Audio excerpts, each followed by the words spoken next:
Hello guys, welcome to share ఐడియాస్కి. తెలంగాణ రాష్ట్ర వ్యాప్తంగా భారీ అయితే వర్షాలు అయితే కురుస్తున్నాయి కాబట్టి ఇళ్లలోకి నీళ్ళు రావడంతో చాలా మంది ప్రజలు అయితే ఇబ్బంది పడుతున్నారు. చాలా వరకు రోడ్లు కూడా కొట్టుకుపోయాయి, బ్రిడ్జిలు కూడా కొట్టుకుపోయాయి. అలానే చాలా స్కూళ్ళు, ఆఫీసుల్లో కూడా నీళ్ళు అయితే వచ్చాయి. ఈ నేపథ్యంలో చాలా మంది ప్రజలైతే ఇబ్బంది పడుతున్నారు. అలానే రాష్ట్ర ప్రభుత్వం అయితే 2 రోజుల పాటు స్కూల్స్ కూడా సెలవు అయితే ప్రకటించింది. స్కూల్స్కి, కాలేజ్కి, అన్ని విద్యా సంస్థలకి. కాబట్టి మనకైతే సోమవారం, మంగళవారం అయితే అన్ని విద్యా సంస్థలకి అయితే సెలవు అయితే ప్రకటించింది. కాబట్టి ఈ నేపథ్యంలో మరో 2 రోజుల పాటు భారీ వర్షాలు అయితే కురుస్తాయనేసి హైదరాబాద్ వాతావరణ కేంద్రం చెప్పింది. కాబట్టి ఈ నేపథ్యం మళ్ళీ సెలవులు ఇస్తారా ఇవ్వరా అనేసి చాలా మంది అడుగుతున్నారు. ఎందుకంటే ఇప్పటికీ గత 2 రోజుల నుంచి భారీ వర్షం కురవడంతో మనకైతే రవాణా సౌకర్యం కూడా లేదు, రోడ్లు కొట్టుకుపోయాయి. కాబట్టి ఈ నేపథ్యంలో చాలా వరకు స్కూళ్ళలో ఇంకా నీళ్ళు అయితే ఉన్నాయి. ఈ నేపథ్యంలో స్కూల్స్ ఓపెన్ చేస్తే విద్యార్థులు ఎలా పంపాలి అనేసి తల్లిదండ్రులు డిమాండ్ చేస్తున్నారు.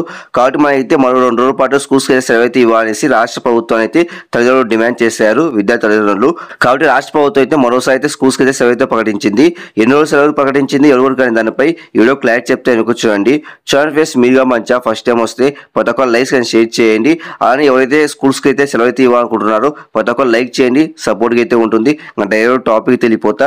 మొత్తానికి అయితే తెలంగాణ రాష్ట్ర వ్యాప్తంగా గత 2 రోజుల నుంచి భారీగా అయితే వర్షాలు అయితే కురుస్తున్నాయి. కాబట్టి చాలా వరకు ఇంటిలోకి అయితే నీళ్ళు అయితే వచ్చాయి. కాబట్టి చాలా మంది ప్రజలు అయితే ఇబ్బంది పడుతున్నారు. చాలా వరకు రోడ్లు కూడా కొట్టుకుపోయాయి, స్కూళ్ళలో, ఆఫీసుల్లో నీళ్ళు అయితే భారీగా అయితే వచ్చాయి. కాబట్టి ఈ నేపథ్యంలో రాష్ట్ర ప్రభుత్వం అయితే 2 రోజుల నుంచి స్కూల్స్ అయితే సెలవు అయితే ప్రకటించింది. అలానే మరో 2 రోజులు అయితే భారీ వర్షాలు కురుస్తాయనేసి హైదరాబాద్ వాతావరణ కేంద్రం చెప్పింది. కాబట్టి ఈ నేపథ్యంలో మనకైతే స్కూల్స్ అయితే సెలవు అయితే ఇవ్వాలనేసి తల్లిదండ్రులు డిమాండ్ చేస్తున్నారు. ఎందుకంటే ఇప్పటికీ గత 2 రోజుల నుంచి భారీ వర్షం కురవడం వల్ల ఇంకా నీళ్ళు అయితే అలానే ఉన్నాయి కాబట్టి స్కూళ్ళల్లో, రోడ్ల పైన.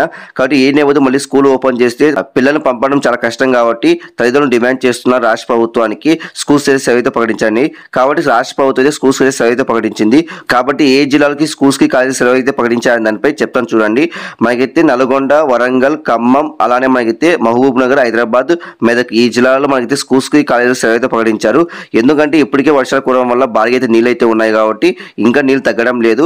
అలానే మరో 2 రోజుల పాటు భారీ వర్షాలు కురుస్తాయనేసి మనకైతే హైదరాబాద్ వాతావరణ కేంద్రం చెప్పింది. కాబట్టి ఈ నేపథ్యంలో ఇవన్నీ పరిగణలో తీసుకొని ఈ జిల్లాలకైతే స్కూల్స్, కాలేజ్ అయితే సెలవు అయితే ప్రకటించారు. కాబట్టి ఇది ఒక శుభవార్త అని చెప్పొచ్చు. రేపైతే ఈ జిల్లాలో స్కూల్స్ అయితే సెలవు అయితే ప్రకటించారు. స్కూల్స్ కి, కాలేజీలకి అంటే మొత్తం విద్యాసంస్థ సెలవు అయితే ప్రకటించారు ఈ జిల్లాలకు మాత్రమే. అలానే మరి కొన్ని జిల్లాలకు కూడా భారీ వర్షాలు కురుస్తాయని చెప్తున్నారు. కాబట్టి మరి కాసేపట్లో ఆ జిల్లా కూడా సెలవు అయితే ప్రకటిస్తారంట.